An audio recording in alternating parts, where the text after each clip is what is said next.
Well, good afternoon, everyone, and welcome to this episode of Road Tripping with Bob.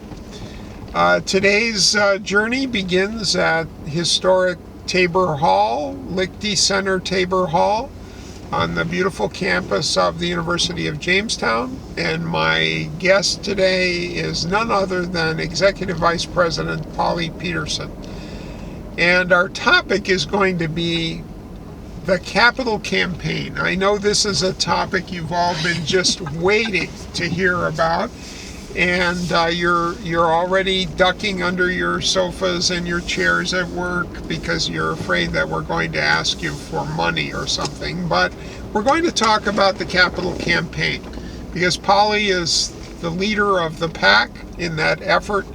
And we want to ask some questions so that everybody can better understand what it is that we're trying to do on this beautiful fall day in Jamestown, where the temperature is now 70 degrees. It's a fabulous day. I think it's a record temperature today. So with that little introduction, I'd like to ask Polly a pretty basic question, and that is, why do colleges like Jamestown organize capital campaigns? Well, Bob, small colleges, especially like ours, but all colleges are in a position where many things need to get done that you can't always do from tuition alone. Things like building projects, scholarships, and affordability, all those things need to happen, and sometimes we can't expect that those are all that we're gonna be able to run our operations strictly through tuition and fees. So fortunately, we have some very generous alumni and friends of the university who love it and are willing to help us in that area. And as you say that, we're just happening by the McKenna Thielsch building and the Our Lady Hall renovation. Both of which have been tremendous additions to campus life, and they're part of this campaign, aren't they? Could you explain a little bit about the role that those two buildings play as the foundation for this campaign? Well, that's right, Bob. The science building and lab facility was sort of the anchor to this campaign. We had a very special donor from the class of 1943, Margaret McKenna Thielsch from Edgeley, who gave the anchor gift to that, and we were able to build a fabulous lab facility and renovate entirely Our Lady Hall so that it's hardly recognizable as it's now used for office and classroom space.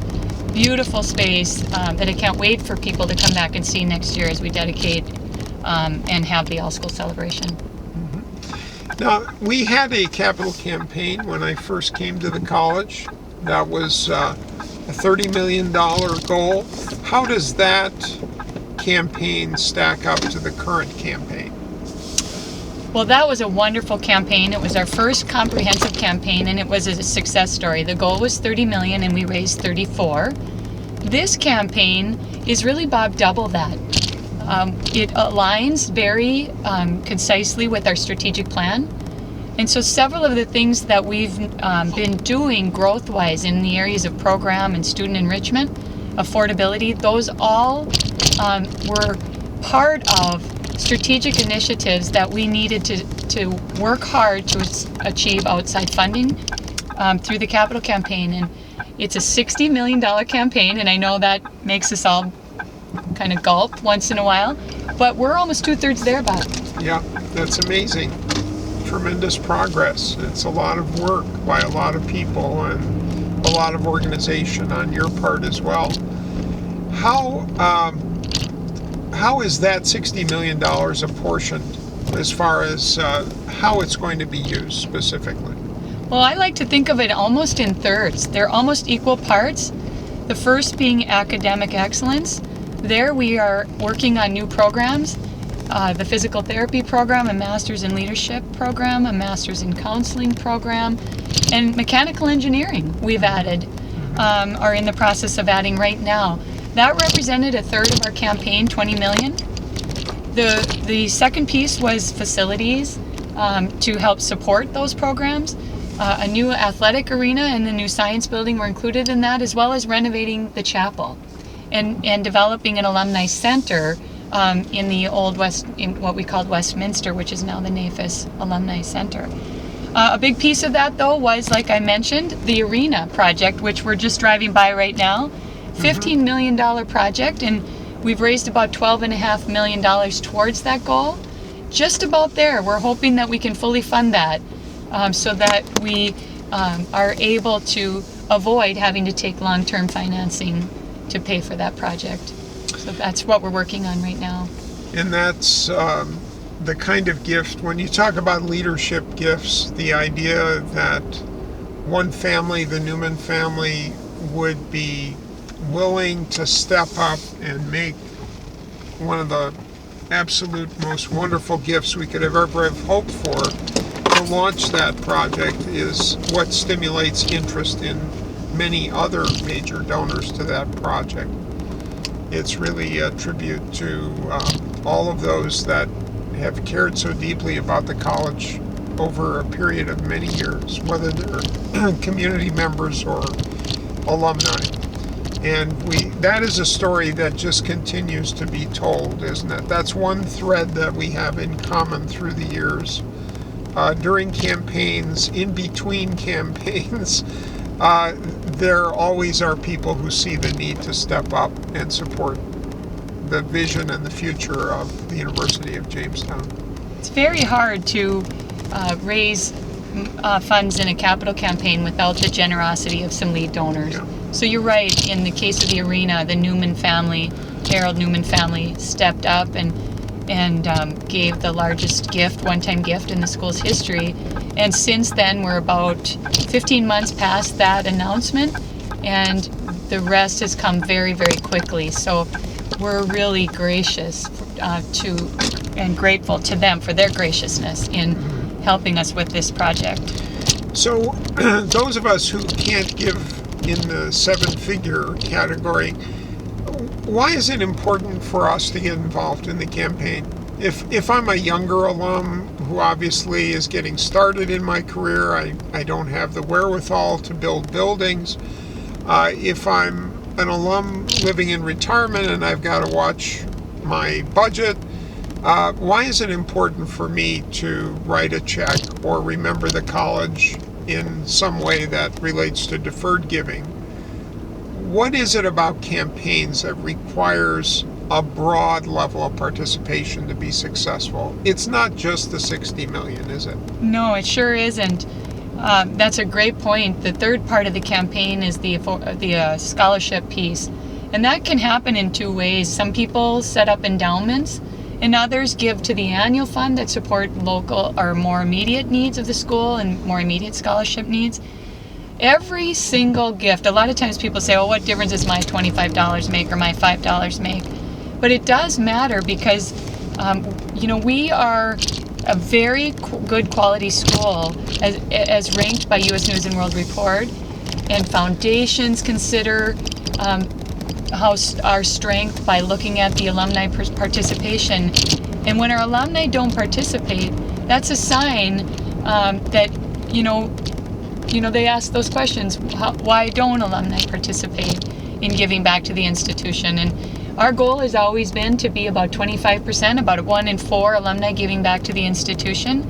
And so we need everybody to do that. That means, even if it's just a little bit, just to show that you're out there and that you appreciate what we're doing. It's sort of a sign of support in what we're doing. And so every dollar matters.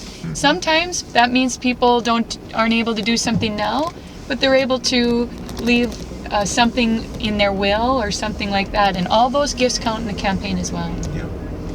Well, now we're driving past the Hansen Center that faces on Allen Field.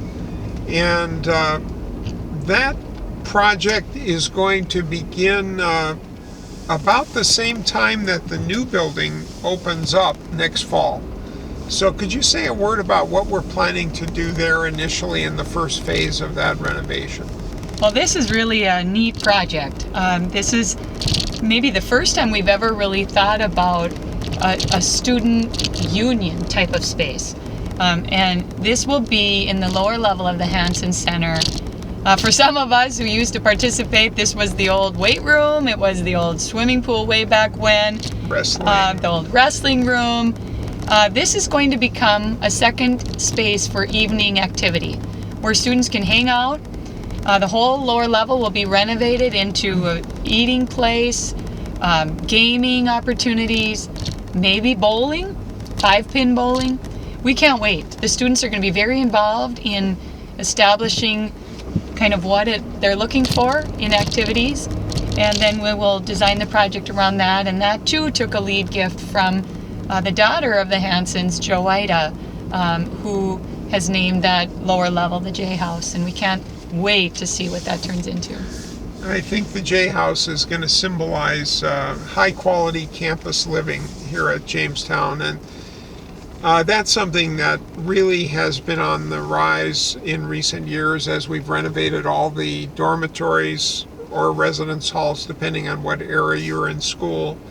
And it's exciting to see that that student life is receiving so much attention and focus going forward, because residential life in a college like Jamestown, that's where people grow and spend their time, and this campaign is really going to contribute to a richer, better life for students while they're in school here, and we're excited about that. We sure are. So, Polly, I think unless you've got a closing, I haven't really let you just say what you want to say, so I'll do that now. If you'd like to offer any final thoughts about the importance of the campaign, and also how people can come back to campus next fall to join in. Well, that's probably the biggest thing of all, is that we just welcome our alumni back. We're planning a all-school celebration over homecoming next year, September 28th to October 1st. So all of you alumni out there, mark your calendars. We really hope that we have a huge turnout. We're hearing from a lot of people.